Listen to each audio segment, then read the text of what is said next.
Hey everyone, I'm Tim, and I've just finished a 9-month odyssey around Latin America. Now I'm reopening my diaries, and this time I'm bringing you along with me. Week by week, country by country, all the colors, all the craziness, all the food, all the music, and all the splendor. 9 months when each morning was a new adventure. The road was my companion, and Latin America cast its spell on me. This is my Latin America Diaries. Welcome back to my Latin America Diaries. After returning from our very quick trip to Uyuni in Bolivia back to San Pedro de Atacama in Chile, we spent one last night in the town at a lodge called Pascual Andino, a really pleasant place on the edge of this northern desert town. The next morning we were picked up by a transfer that we had prearranged and taken onwards to our next destination. Most people in this part of the world fly into and out of Calama, which is the nearest airport to San Pedro de Atacama. However, that airport only offers domestic flights within Chile, and our next destination was international. So instead, we traveled all the way to the Pacific port city of Antofagasta. And with that drive, something quite special happened. As we were descending from the mountains down towards the city of Antofagasta, we caught a glimpse of the Pacific Ocean, and this was the moment that I had completed a crossing of the South American continent, a journey from east at Rio de Janeiro to west over here in Chile. In Antofagasta we only had one night because it was really just a transit stop, and so we checked into the Holiday Inn and then took a short walk around the city. The landscape here is striking, steep desert hills rising dramatically right up from the coastline, creating this powerful meeting point between the ocean and the desert. We also spotted the railway tracks that once served as the final destination for trains arriving from Uyuni, carrying minerals across the Andes to the Pacific for export. A reminder of the historic connection between the places that we had just traveled through. The next morning began early, and I mean very early. We boarded a Latam Airlines flight departing Antofagasta at around 4 a.m., so we needed to be at the airport at about 2 a.m. This route only operates a few times a week, but it's one of the very few international air connections linking northern Chile directly with Peru. A couple of hours later, just after sunrise, we landed in the Peruvian capital, Lima. And with that, our Peruvian adventure really began. Now, actually, Peru probably turned out to be one of the most neglected places on my itinerary. I traveled through it twice, and everyone told me about how much it has to offer, but both times I traveled through Peru, I felt like I was rushing, and I didn't really get it as much as I feel like I should have. So of all the places that I visited, I really feel that Peru is the one that it's like the one that got away. There are many places that I'd love to go back and visit, but Peru I think is the one that I need to go back before I really pass judgment on it. I think in that sense, Peru, of all the countries that I went to, it's really a country that rewards slow travel. Anyway, we arrived in Lima very early that morning and headed to the Courtyard by Marriott in Miraflores, which is a lovely suburb of the city, and then headed straight out to explore the city. Walking around Lima, I think the first thing that struck me was just how unexpectedly huge and important the city feels. Other cities that I had been to, Buenos Aires, Rio de Janeiro, Mexico City, they're all very well represented and well known on the global stage. And although Peru, it's a popular destination, no doubt, but as a city, Lima, it just doesn't have that international profile the way that the others have. But when I was there, it feels big and important, and Lima Airport tells you everything you need to know about this. It's not just another airport of a capital city in South America, it's a real continental hub. So many flights transit through Lima Airport, and yeah, it's really surprising just how underrepresented the profile of Lima is on the global stage when you consider how big and important the city actually is. Despite our low energy and shortening attention span this late in the trip, Lima really revealed itself to be a really lovely city, and it really grew on us in the time that we were there. The other thing is that maybe Lima doesn't have the globally recognized iconic skyline or attractions that, say, Rio de Janeiro has. And I think that maybe holds it back on the global stage in terms of representation a little bit. We arrived there, we were so tired after the Bolivia trip. And then that early morning flight. So by the time we got to Lima, we didn't really immerse ourselves that much in the city either. We were very impressed, but we always felt that we were sort of not really seeing that much of Lima. We wandered through several beautiful neighborhoods, including the peaceful Olive Grove Park in San Isidro, known as Parque El Olivar, a historic grove of olive trees that has since become one of the city's most tranquil green spaces. Nearby, we passed Huaca Pucllana, which is an ancient pre-Incan pyramid now completely surrounded by modern Lima. This surreal reminder that ancient civilizations once thrived exactly where the modern city now stands. Finally, we made our way towards Lima's historic center, walking through the colonial heart of the city. The grand architecture, the cathedral, and the main square, Plaza Mayor de Lima, actually reminded me a lot of Mexico City. I remember turning to Amit and saying, this feels just like the area around the Zócalo in Mexico City. But Lima has its own character. The mountains visible at the ends of the streets feel somehow rockier and more immediate than, say, in Mexico City, giving the city a very different atmosphere. We stopped in at this little bakery that we had been recommended to have some of the sweetest cake that I have ever tasted in my entire life. Another interesting thing about Lima is its climate, because although the city technically sits within the tropics, the Humboldt Current, which is a current of very, very intensely cold water that travels up the west coast of South America past Chile and towards Peru, the Humboldt Current cools down the atmosphere in the whole region, and it creates like a microclimate along this side of South America, which actually results in dry and cooler than average conditions.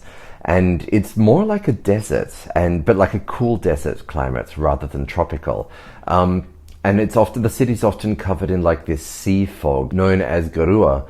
It creates this unusual atmosphere, warm yet cool at the same time, and it's unlike anywhere else in the tropics. As we walked around the city center, we spent time in the Plaza Mayor, where we saw the Palacio de Gobierno, the official residence of Peru's president. But honestly, the highlight of Lima for us was not the city itself, it was its food scene. At this point in the trip, we were utterly exhausted, as I already mentioned. I mean, the 3 days over in Uyuni and then the early morning flight, and we'd already been on the road, Amit and I together at this point for probably about 4 weeks through Argentina, which was also a very hectic itinerary. So by the time we arrived in Lima, we were happy to do less sightseeing and more just living the high life, really. And so we went on a bit of a culinary exploration of the city. And Peruvian cuisine, and particularly in the capital Lima, wow. We were having ceviche and pisco sours almost every day. Ceviche, which is Peru's iconic dish of fresh, raw fish cured in citrus, was unbelievably good. But it wasn't just that. The sauces, the grilled chicken dishes, the flavors, everything felt vibrant and refined without being pretentious. I think I probably could have just eaten and drunk my way through Lima indefinitely, and Amit and I made this comment to each other that, you know, Lima really won us over in the end. We really, really liked Lima I think because we slowed down, we missed the big attractions, and we really just lived and experienced, and we really enjoyed it. And, the food. On our final evening, we went to a restaurant perched on the cliffs overlooking the Pacific Ocean. As the sun set, we sat there with plates of ceviche and yet another round of pisco sours, watching the city lights gradually come alive, a ribbon of light tracing the coastline along the edge of the continent.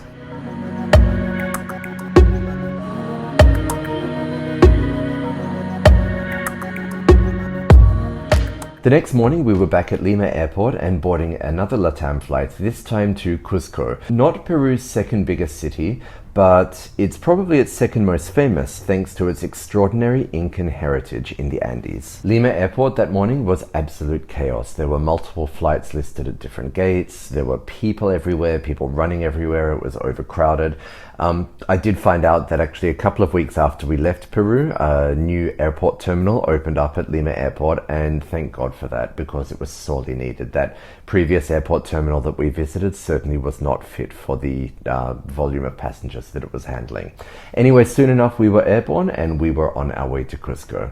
If you're enjoying this video, please consider giving it a like, subscribe and hit the bell icon to make sure that you are notified when I upload new videos from this series. And if you really like what you're seeing, then consider sharing it on social media and telling your family and friends about it. It really means a lot to me and it really helps me grow this YouTube channel. Cusco is a beautiful old colonial city, although it's one with a bittersweet history. Much of the Spanish colonial city was built directly on top of the former Incan capital, meaning that beneath many of the churches and buildings lie the foundations of the original Andean Incan city. Surrounded by steep Andean hills, Cusco offers some stunning vistas, red tiled roofs and colonial balconies framed by dramatic mountain slopes. But while that setting is spectacular, it's really the Incan heritage that makes Cusco stand apart. Cusco is often described as one of the most impressive historic cities in the world, and I really understand why. Even though we were pretty exhausted by this stage of the journey and admittedly pretty touristed out as well, we still fell for the city's charm. That afternoon we wandered through the old town and we realized that Cusco feels less like a museum and more like a living cultural center. That evening people were dancing in the main square, music echoing through the streets. And that's Cusco, its Spanish colonial influence layered over the top of surviving Incan traditions. And I mean, that's Peruvian culture overall, but in Cusco, it's really tangible.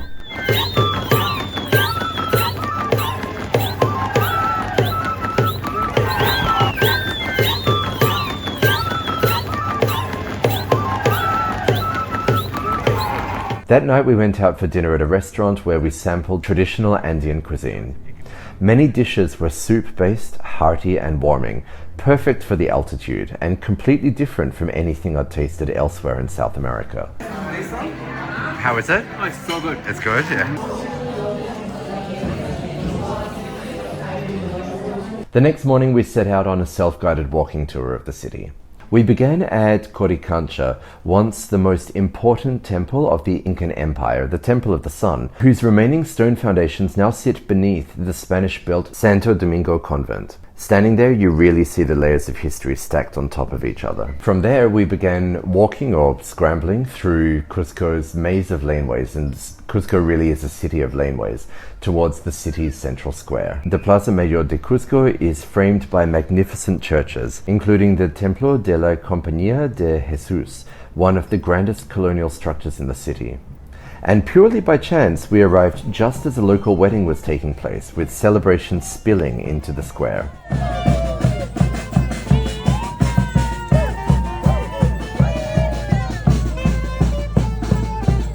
It felt incredibly quaint, local traditions unfolding against this extraordinary historical backdrop. Wanting to explore a little bit further beyond the main tourist core, we headed out to Mercado Central de San Pedro, Cusco's central market. The market felt like a fascinating blend of old and new. Stalls selling traditional herbs and remedies and Andean ingredients alongside modern goods and everyday necessities. Interestingly, as my travels continued later into Bolivia, I really began to appreciate and fathom what that market in Cusco represented. Because when I was in Bolivia, I saw similar markets with like local folk medicines and traditional herbs and so on. But in Bolivia, it felt more tradition rooted, I guess. Whereas in Cusco there, it was sort of like it had one foot in the modern and the present and then another foot in tradition. And I think, yeah, that's something that I only realized later. And looking back on it, it's pretty special.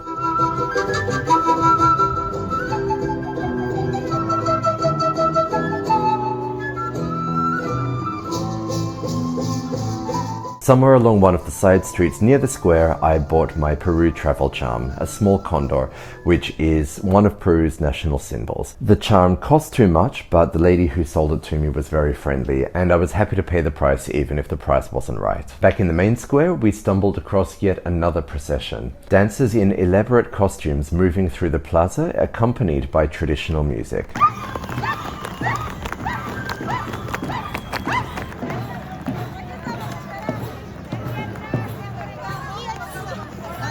I'm still not entirely sure what the celebration was for, but moments like that are exactly why people come to Cusco. Culture that isn't staged, just lived.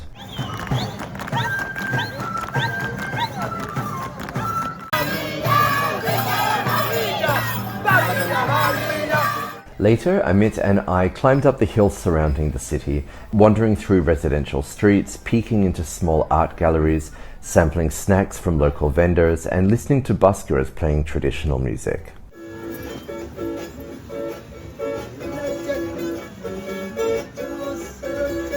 Eventually, we reached the Mirador de San Cristobal, a lookout offering sweeping views across Cusco, a sprawling high-altitude city cradled within an Andean valley. While in Cusco, we stayed at the Palacio del Inca, and it was a palace. It's a historic building that was once part of a colonial residence dating back centuries. It didn't come cheap, but wow. This place was spectacular. On our last night in Cusco, we ate at the hotel restaurant where we were given a degustation version of Peru's Andean cuisine, and that was pretty special. Most people come to Cusco with a plan to visit Machu Picchu, and indeed, the next morning we headed out towards Machu Picchu, and that is coming to you in a special episode of Latin America Diaries this Monday. I'll see you then.